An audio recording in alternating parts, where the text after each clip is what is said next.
नमस्कार, जय श्री राम। सभी को स्वतंत्रता दिवस की हार्दिक शुभकामनाएं। जैसे कि हम जानते हैं आज हमारा देश का 74वां स्वतंत्रता दिवस है। हमारा देश 1947 के आज ही के दिन अंग्रेज़ों से आज़ादी हासिल कर लिया था। इस आज़ादी के बारे में हम जैसे कि जानते हैं कि हम किस प्रकार आज़ाद हुए, उस पर हम ज़्यादा बहस करना नहीं चाहते, क्योंकि सभी को पता है इतिहास किस प्रकार हमें आज़ादी मिली। और वो आज़ादी एक प्रकार से बंटवारे के रूप में ही हमें प्राप्त हुई।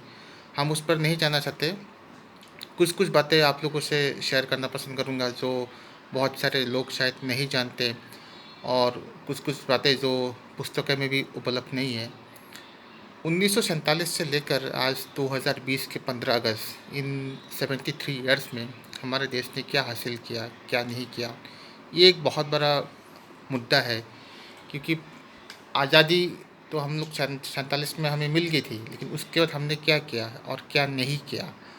जहाँ तक बात है कि 47 से लेकर 2020, ये 73 साल एक बहुत बड़ी लंबी अवधि है। इसमें देश ने बहुत कुछ पाया, बहुत कुछ खोया, बहुत कुछ सरकारें, नई नई सरकारें आई, नई नई और सरकार चली गई।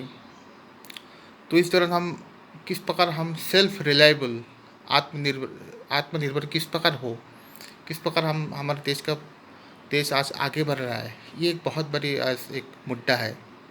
आज बहुत मामले में हम देख रहे हैं कि आज हमारा जो जीडीपी है, अर्थात ग्रॉस डोमेस्टिक प्रोडक्शन, इसमें हम आज दुनिया में नंबर 5वें पोजीशन में है।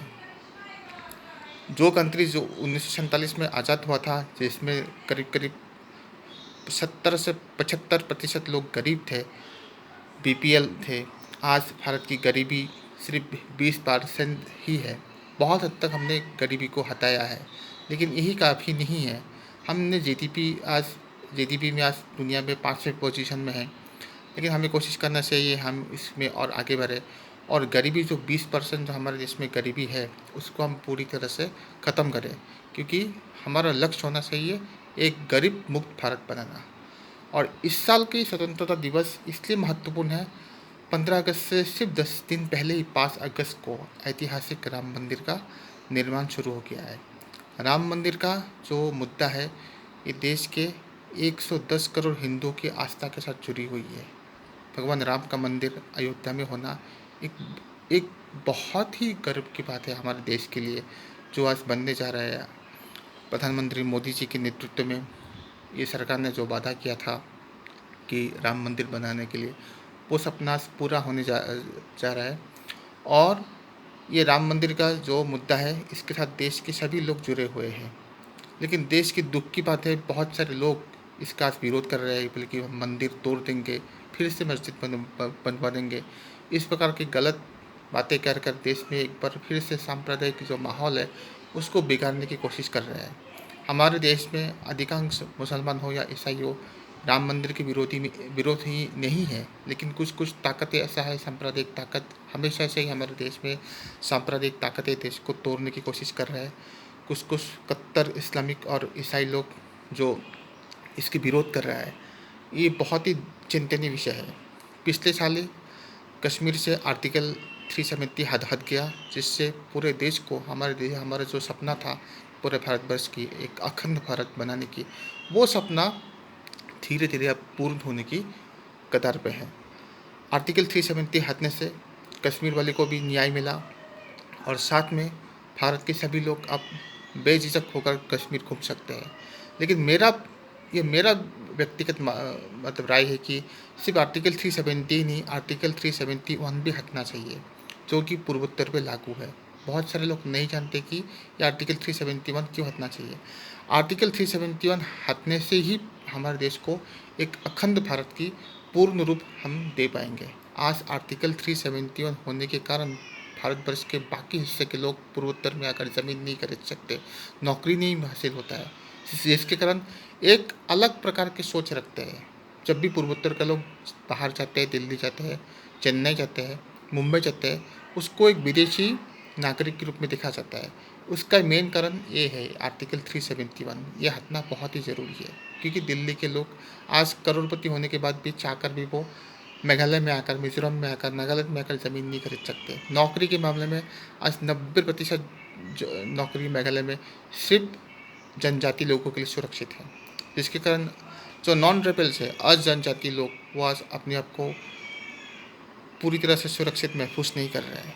दूसरे कारण इन राज्यों में बहुत ही बुरी तरह से धर्मांतरीकरण हुआ और साथ में सांस्कृतिक आंदोलन, जो इसमें सांस्कृतिक तरीके से इस आंदोलन को सांस्कृतिक तरीके से यहाँ में पूरी तरह से एक कन्वर्सन चल रहा है। ईसाई मिशनरी और अमेरिका से आ रहे, अंग्रेज से, इंग्लैंड से आ रहे जो मिशनरी है, इन लोगों ने यहाँ के जो ट्राइबल जो कल्चर था, ट्राइबल जो हेरिटेज था, उस सबको ख़त्म कर दिया है। इन सबको बचाना आज बहुत ही ज़रूरी है। जैसे कि हम जानते हैं कि आज मिजोरम में सिर्फ 10% हिंदू है, नागालैंड में 9%, मेघालय में 25%।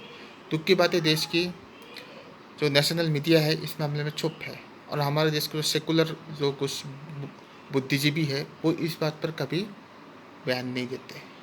जोर ज़बरदस्ती बहुत सारे हिंदू लोगों को आज ईसाई बनाया जा रहा है, बहुत सारे लोगों को आज हिंदू से इस्लाम में कन्वर्सन किया जा रहा है। असम और मणिपुर में हिंदू लोगों की संख्या कम होती जा रहा है। अगर ऐसा ही चलता रहा अगले 40-50 साल में, शायद पूर्वोत्तर में एक भी हिंदू नहीं रहेगा और भारतीय संस्कृति पूरी तरह से ख़त्म हो जाएगी, क्योंकि पूर्वोत्तर में पूरी तरह से आज पश्चिमी सभ्यता का सब ओर से विराजमान है, और आर्टिकल 371 के कारण ही इन लोगों को ये सब करने का मौका मिल रहा है।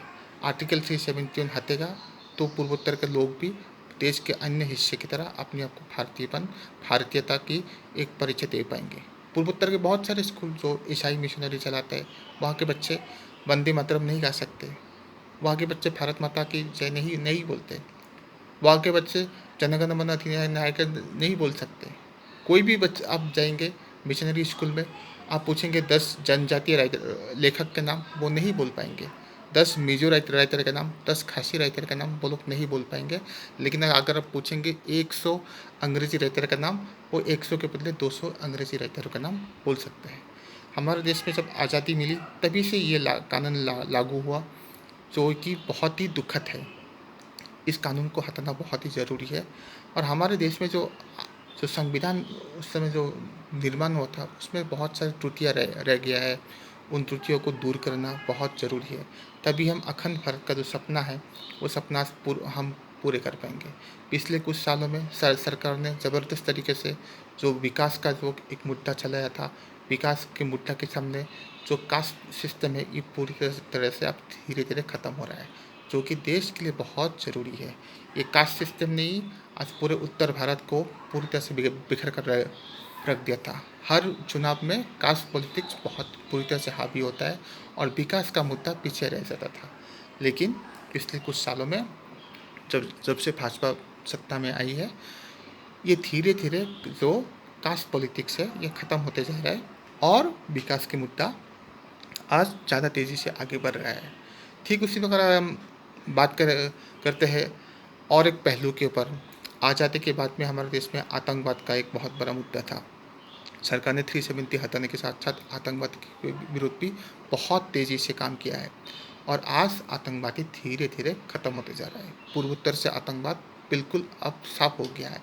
असम, मणिपुर जो एक समय में टेररिस्ट का सबसे खतरनाक एक वो माना गया था, गढ़ माना गया था, वो अब सुरक्षाकर्मियों के लाजवाब कार्य के कारण आज धीरे धीरे ये मेन स्ट्रीम में आ रहे हैं। कश्मीर में आतंकवादी था, आज पूरे कश्मीर में मुश्किल से 1000 भी शायद आतंकवादी जिंदा नहीं है। अगर कोई आतंकवादी है, सरकार ने उसके ऊपर बहुत ही तेज़ कार्रवाई किया है, और आतंकवादी को जो मददगार करवा रहा है पाकिस्तान, हम सभी जानते हैं कि पाकिस्तान कभी सुधर नहीं सकते। 1971 में भारत ने पाकिस्तान का 2 टुकड़ा किया था, अब शायद पाकिस्तान के 4 टुकड़ा करने की ज़रूरत आ गया है। शायद एक दिन बलूचिस्तान, सिंधु देश, पाकिस्तान ऑक्युपाइड कश्मीर और खैबर पख्तूनख्वा जो पठान लोगों का है, इन सभी एक दिन आज़ाद हो जाएंगे और पाकिस्तान का तब कोई नामो निशान नहीं रहेगा।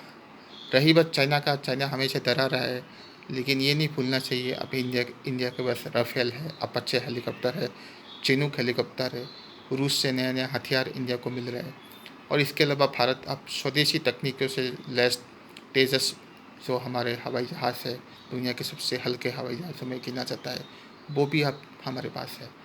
तो इस मामले में भारत आज जो सुरक्षा के मामले में, डिफेंस के मामले में आज काफ़ी तरक्की कर कर चुका है।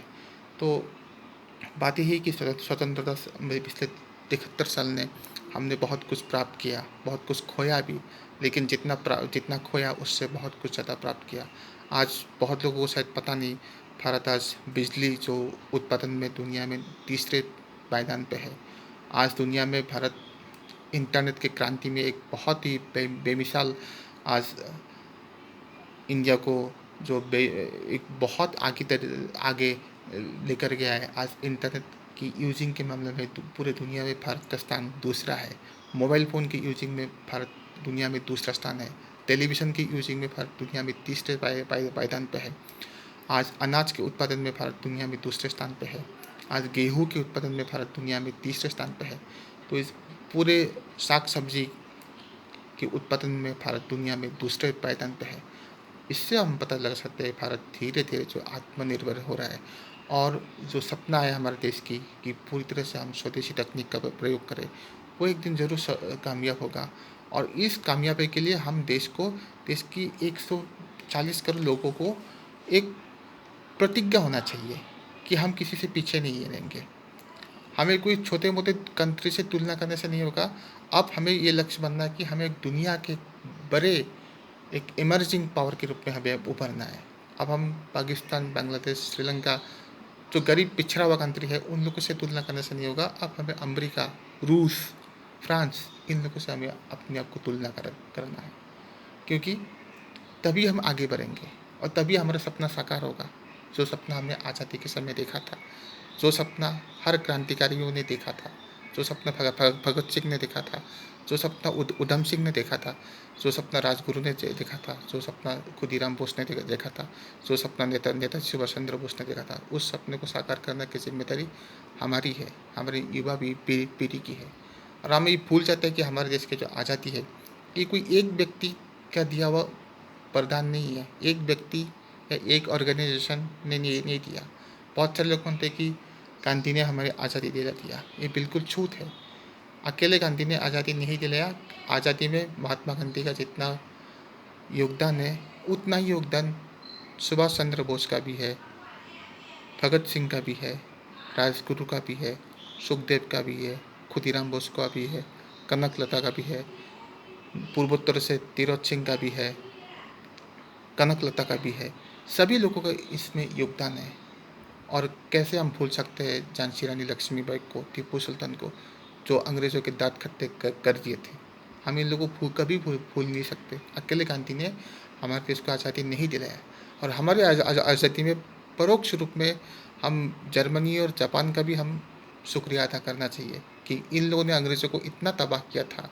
शायद लोग ये नहीं जानते हैं कि जर्मनी के उस समय का एयरफोर्स ने अकेले लंदन शहर में 45,000 बम गिराए थे, जिसमें करीब करीब 5 लाख लोग मर गए थे। और खुद इंग्लैंड का प्राइम मिनिस्टर उस समय का विंस्टन चर्चिल अपने घर छोड़कर भाग के अंडरग्राउंड मेट्रो ट्रेन में शरण लिया था। तो हम हिटलर और जो उस समय जापान का एम्पायर था अकीहितो, हम जापान का भी शुक्रिया अदा करना चाहिए कि जापान का जो मदद से आज़ाद हिंद फौज ने सन 1943 में अंडमान निकोबार आइलैंड को आज़ाद करवाया था अंग्रेज़ों से। कोहिमा नागालैंड तक आ गए थे।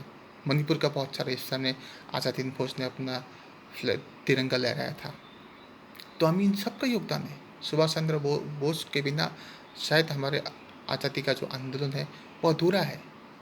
सुभाष चंद्र बोस को हम नहीं भूल सकते, उधम सिंह को नहीं भूल सकते, जो लंदन में जाकर जनरल डायर को गोली से मार दिया था, जिसने हज़ारों भारतीय लोगों को, बेकसूर लोगों को अमृतसर में मारा था, जालियांवाला बाग में।